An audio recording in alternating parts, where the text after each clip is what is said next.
ชื่อบ่ถือหน่อยพันว่ามาครบแข่งชื่อเล็กมาบ่ถึกพันออกเลี้ยงแมวป่าชื่อน่ะชื่อป้องแล้วเท่าไรน่ะโอ้ย10,000บ่เกิน10,000ดอกป้อง5,000ป้อง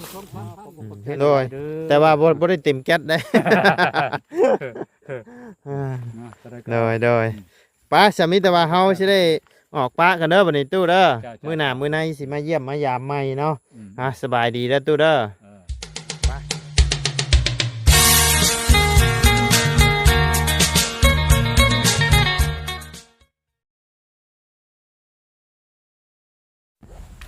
เนาะพี่น้องป้าบัดนี้เนาะมาบัดนี้มีขอกไก่แล้วบัดนี้พี่น้องประตูปืนแก๊ปเนาะ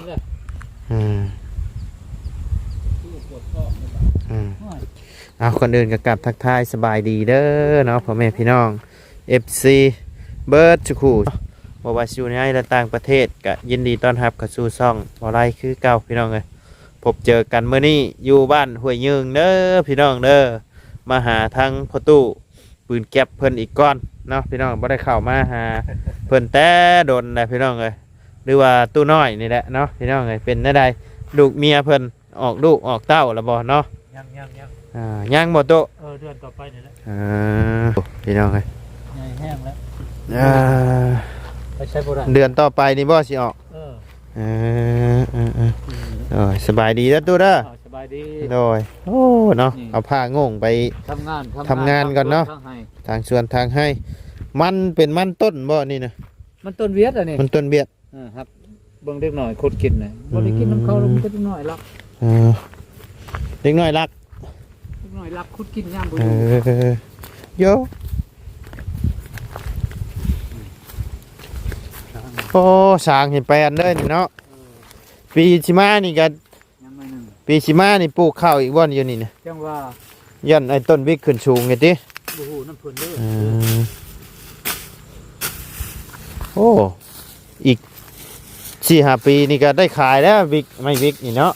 ใหญ่ไว้แล้วนี่บ่ฮอดปีซำนี่ปลูกวังใช้เดือนหานี่บ่ใส่ต้องใส่พูอีกบ่ทางเลยใส่พูอีกบ่นี่ใช่แล้วได้ใช่แล้วช่วงนี้ยังบ่ทันใช้พูนี่คือแบบว่าอันเพิ่นเอามาให้บ่นี่ไปเอามันให้และบ่ได้ชื่อดอกพูมันไม่วิกบ่วิกมันของจีนบ่หรือของเวียดของจีนเวียดนี่ก็เขาเอามาให้เด้อบ่ไปเอารถไถไปเอาน้ำมันให้ฟรีๆนี่บ่พี่นี่เด้อพี่เด้อคงปลูกให้มันเด้อปลูกให้มันบัดมันขายใช้เอาน้ำเงินมันกับเงินอันนั้นค่าเอาน้ำหมอกอนามัยอีกอนามัยนี่ก็เขาให้แล้วนี่อนามัยนี่เสียหญ้าแล้วก็ใช้ปุ๋ยเนี่ยมันลายพวกนี้ใครยุ่ง3-4 ล้านคนได้นี่นะรับ4 ล้านขึ้นไปแล้วนี่เขาเห็ดแล้วเลยเขาไปเอาว่าดูเอามาเลยเห็ดแล้วมันมีใบน่ะใบนี่หายมันอันส่วนตัวนี้นี่ปีนี่ได้ตัดบ่ปีนี่ตัวนี้ยังบ่ฮอดได้ฮอดปีได้6 ปี7 ปี6 ปี 7 ปีแล้วบ่นี่เพิ่นสิตัดบ่ปีนี่ตัดแล้วจะตัดมีลำน้อยลำใหญ่เนาะกำหนดมัน6 ปีใหญ่บ่ใหญ่เขาก็ตัดได้กำหนดมันน่ะติ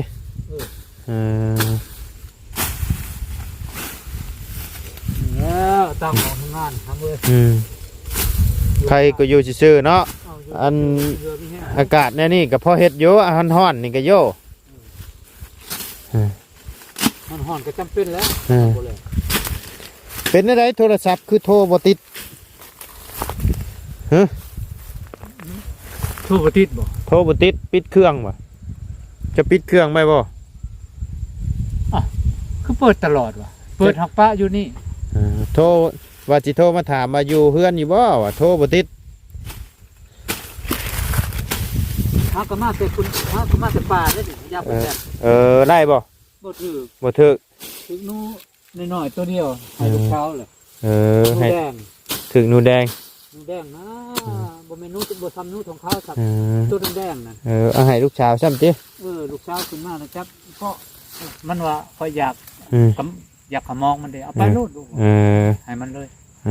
พออดพอบ่กินกินแจ่วกินหยังก็ได้อีต้นมันลูกมีพ่อมีแม่ผัดบ่มีพ่อมีแม่แล้วแม่ก็บ่อยู่แม่ก็ไปเมืองไทยพ่อปะกันนะครับไม่จะได้เลี้ยงมีแต่ไม่เท่าเลี้ยงและยามมีก็ยืนดิยืนเล็กยืนน้อยนะทำนี่ทำได้ซื้อขนมมาหาพ่อเลยหน่อยต้นยังว่าเป็นไปชีวิตพ่อแม่พ่อท่านตายลูกเป็นกำพร้อยไม่เท่าเลี้ยงเป็นน้ำเมียแล้วมันเป็นน้ำตาแล้วเขาเฮ็ดบุญมาทำกันซ้ำนี้เมียบ่อยู่เขาทางเลยกระจูดบนนี่บ่จูดได้จูดตายไปแล้วดิอ้าวมันวิกระจีดเลยวะ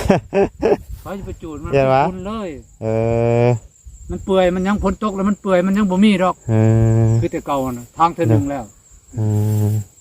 บ่มีมันขึ้นมาอีกยังมาทางนะมันขึ้นมาคันเฮาบ่จูดบ่ได้จูดกินบ่ให้จูดได้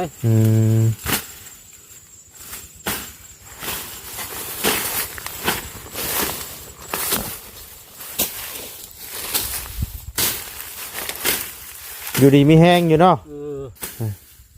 อยู่ต้นหนึ่งหันโอ้ยเจ็บกินยาพื้นเมืองไม่เท่าจังแค่นเจ็บมันพ่อว่าหันละเจ็บเนี่ยบ่เจ็บหนูน่ารังเกียจหมด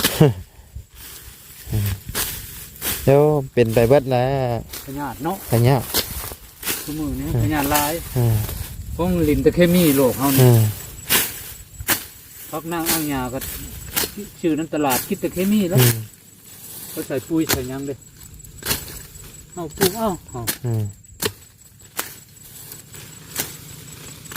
นับมือแล้วเขาแล้ว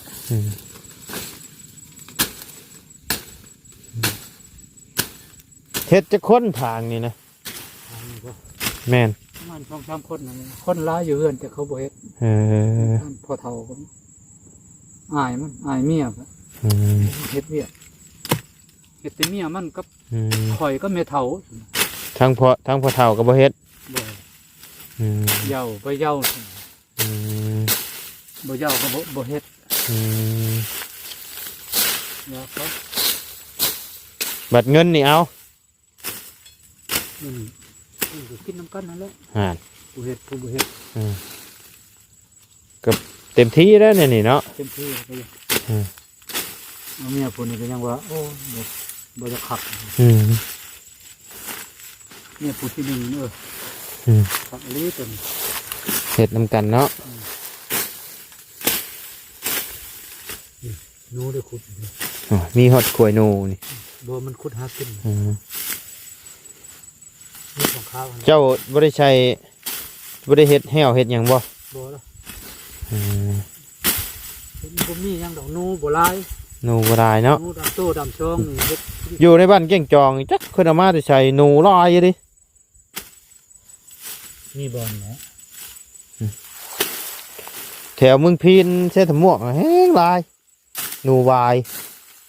โอ้ยามมันกินหมกบกแล้วแถวเฮาก็บ่มีชื่อเมื่อมันหักจักนี่ได้มันยาหนูเขาฉีดยาบ่ได้จังได๋คือบ่แซ่บชื่อเมื่อมันลายมือเขาใช้ยากันบูดก็ใช้ยากันบูดเมื่อกินเจ็บท้องครับชื่อเมื่อฮอดชื่อชื่อแถวนั้นเจ้าไก่ปิ้งหนูอยู่บ้านหนูกินหอมห้อยๆวะอันนี้กินชิ้นแข็งก็ได้เยอะบ่แซ่บเขาฉีดยานะเช้าแล้วบัดนี้บ่สิบ่ชื่อแล้วบัดนี้ตามทางบืดแล้วเนาะโอ้ยช่างจักงูจักเงี้ยวบ่ได้อึดทั้งเป็นทั้งบ่เป็นทั้งตายเข้ามาได้ใช่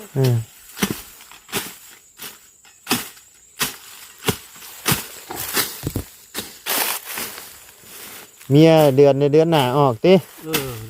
อืม เจ็บท้องวันหนึ่งไปห้องหมอว่ะ อืม ว่าเจ็บท้องจะเกิดลูกไปมันบ่แม่นเขาอ่ะ อืม เจ็บท้องมันปั่นแล้วเนาะแนวมัน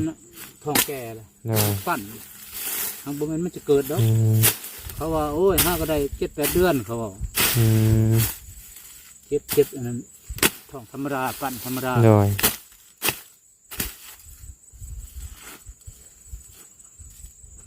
กินข้าวเที่ยงแล้วบ่อาจารย์ กินกับแจ่วกินนี่ กินกับแจ่ว ประกาศลกประกาศ นี่ยัง ไปยามกระแตบก็บ่ได้ติ บ่ถือ อื โอ้ย ม ก็บ่ได้ใช้หลายนะกระแตบ4-5 ลังนะ อืม ไปเที่ยวหมอแคมทางนี่แหละ อ ก็ไปใช้ใกล้ถืออยู่ บ่ได้ขึ้นใช้แถวผู้แถวหยังบ่ บ่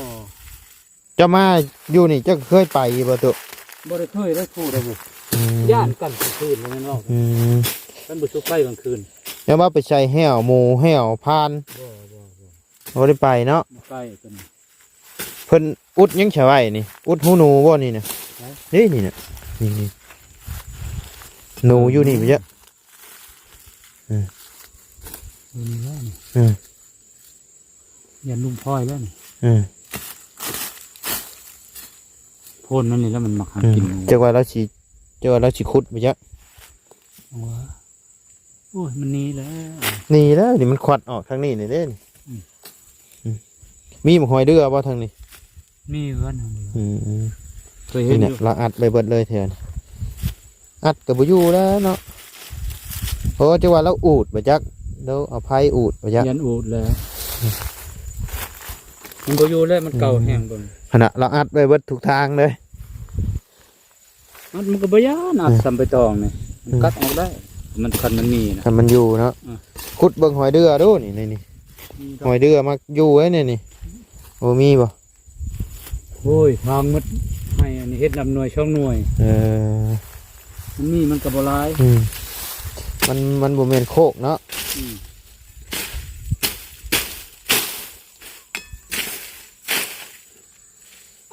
อืม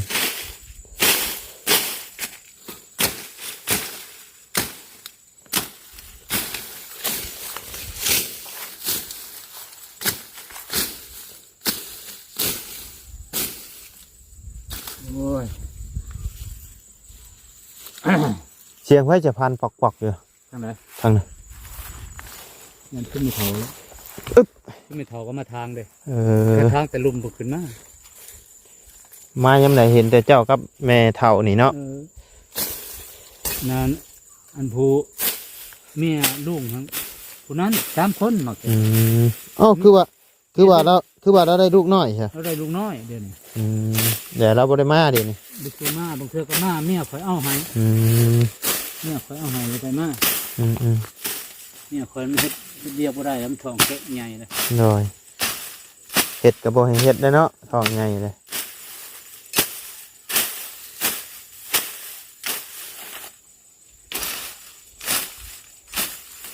นอนอยู่โรงแรมจะขึ้นเลย หาชิมาวานนี่ บอก หาสิได้คืนหนึง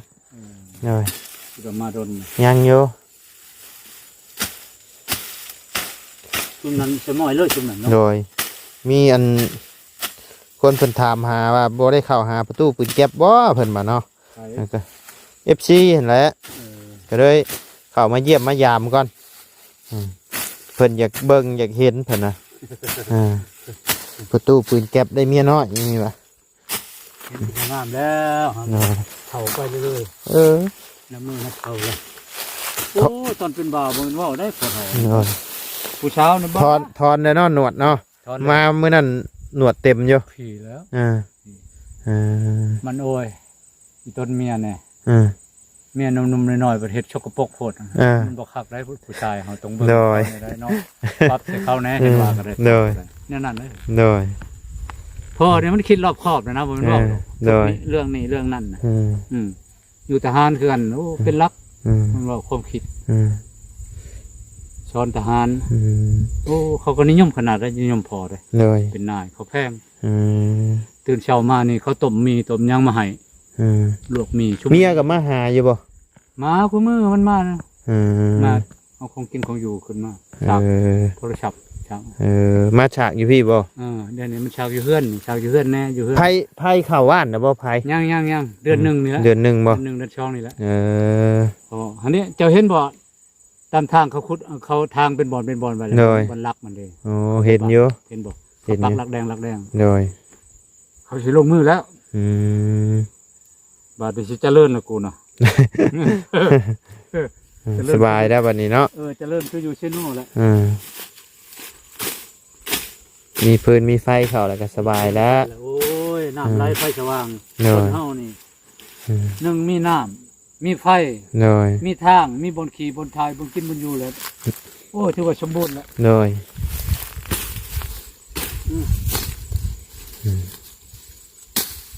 ขอเฮ็ดไปมื้อละหน่อยเนาะทางได้จักมื้อนี่โตโอ้ลายเลยครับฮอดได้ฮอดแล้วบ่เดือนบ่ฮอดเนาะประมาณ2-3 อาทิตย์ใช้ปุ๋ยก็ใช้หมดแล้วทั้งนั้นทางมันลงกันใช้ทั้งนั้นอันใส่ได้ใส่ปุ๋ยนี่เพิ่นก็คิดให้ตั้งหากบ่เข้ากับอนามัยเลยโอ้ประมาณ4 ล้านประมาณ4 ล้านขึ้นไปนะ4 ล้าน5 ล้านแน่ติ4 ล้านขึ้นไปนี่ก็เดียวว่าอนามัยก็ตั้งหากใส่ปุ๋ยตั้งหากเขาจะได้รถจักรเดี๋ยวนี้มันบ่มีรถจักรเถื่อนมีแต่ยืมหมู่คนบักใหญ่คนบักหลายๆยืมผู้นั้นผู้นี้ตลอดตลาดไปเนี่ยอยากได้จักรที่เอาใช้เอาเงินตัวนี้เงินตัวนี้แล้วก็เงินไม่วิกเงินมันต้นมันจะได้เท่าไหร่มันจะได้มือช่องมือหนึ่งพอได้ซื้อราคา10 ปลายล้านนี่แหละมือหนึ่งเท่าไหร่10 ปลายเท่าไหร่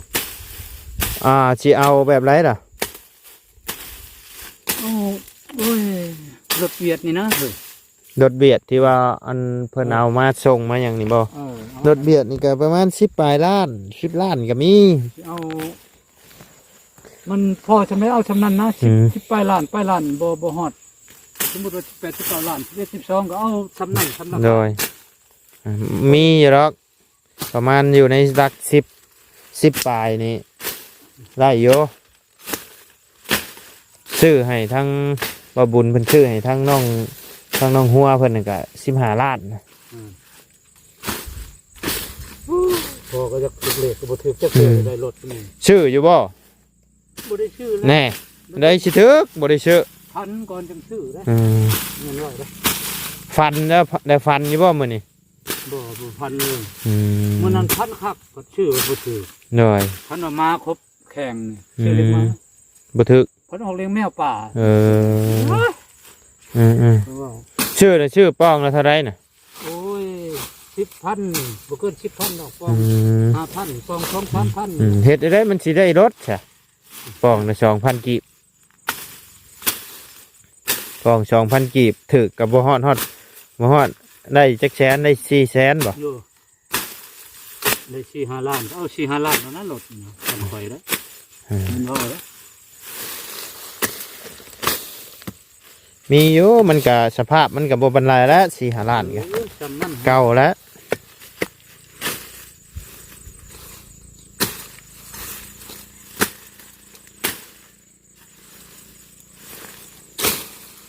ยังเมื่อเรียนเชโน่อยู่ผมมีเงินอยู่ครับมี5 ครูอยู่จักปีแล้วบ่ได้เมื่อเชโน่โอ้ยลายได้ทำแต่มาอยู่ปี2018โอ้ดนได้นี่เนาะนี่ก็ปี2025เลยเข้าบำนาญแล้วก็มาเลย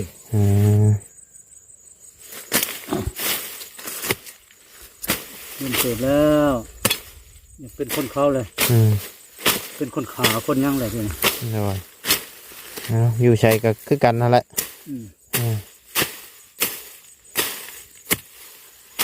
เท่าก็ได้เมียเราเทิงคือกันนะเราเพิ่งบันได้ตัวเขตดงเห็นนี่แหละปากคือเดียวก็เมียข่อยบ่บางคำก็คือบางคำก็บ่คือคล้ายๆกันโอ้ทางโรงเรียนเนี่ยเราทุ่มขม่าไปแล้วขม่าอยู่ของพันห้อง คนเราเท่านี้กันบ้านพุทตุ้มหมอน่ะ อันนี้อยู่บ้านดงบางยางแถวนักก้อยห้วยบ้านนักก้อยโคกเลยติดทางยักใครอยู่เขาทางเขาบริเวณเป็นกองเนาะเขาทางปะเลยบ่นะบ่ได้เป็นกองได้บ่ได้สูตรเด้สิทำมันเสียเวลาเนี่ยพี่นาพี่เนอไปมันก็บ่เห็นแหละนี่มันเปื่อยมันไปพักผ่อนก่อนตุ๊เมื่อยเลยได้เพิ่นก็ทางเอานั่นซื้อได้นี่โหมันได้หลายเติบเดี๋ยวเอามีให้ใบต้มก่อนเอามีเอามีได้มาผักได้ได้แล้วนี่ยังแต่มาเห็นหน้าเห็นตากันแล้วหน่อยได้นะเอามีนี่นะมาผักพุ่นตุ๊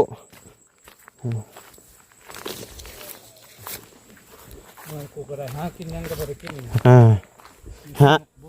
หากินยากเนาะทางเนี่ยทางนี้เนาะหากินยากบ้านเฮาซิโน่ครับอยู่ทางเชโนยังหากินง่ายกว่าได้นี่เบิ่งนี่นกนี่ก็ช้ำเจ้าชิยิ่งดอกบ่แม่นนกใหญ่ดอกทางนี้รถหายากทางนี้เนาะอันนี้นกเขาทั้งยากบ่ได้ยินเสียงคันเลยไปใช้ละบาทเอาให้เบิดแก๊สเลยขอบใจเลยแต่ว่าบ่ได้เต็มแก๊สได้เลยป้าสามีแต่ว่าเฮาสิได้ออกป้ากันเด้อบัดนี้ตู้เด้อมื้อหน้ามื้อในสิมาเยี่ยมมายามใหม่เนาะสบายดีแล้วตู้เด้อไปพี่น้องเอ้ยสำหรับคลิปนี้ลำลาเด้อพี่น้องเด้อพบเจอกันในคลิปหน้าเนาะสบายดีเด้อ